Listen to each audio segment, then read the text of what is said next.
ঝোল সব হয়ে গেছে, এখানে ভাজতে দিয়েছি।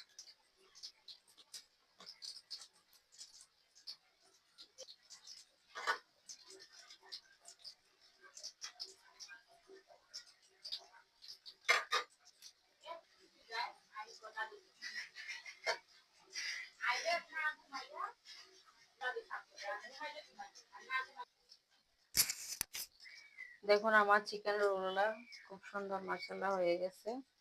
এখানে ভেজে রেখে দিয়েছি, কতটা দারুণ হয়েছে। আমি ব্রেড ক্রাম দিই নাই, ব্রেড ক্রাম দিলে অনেক ভালো লাগে। তো আমার টাইমেরও শর্ট, তাছাড়া ভালো লাগতেছে না, এই জন্য আজকে আর ব্রেড ক্রাম দিলাম না। ভালো লাগলে অবশ্যই কমেন্ট করে জানাবেন কেমন হয়েছে। কাজের চাপ এত আর নিতে পারছি না, শরীরটা ভালো লাগতেছে না।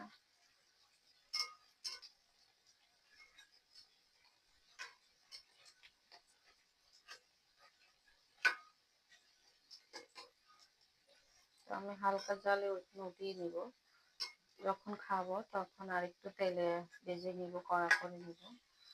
আমি এই পর্যায়ে আর ভাজবো না।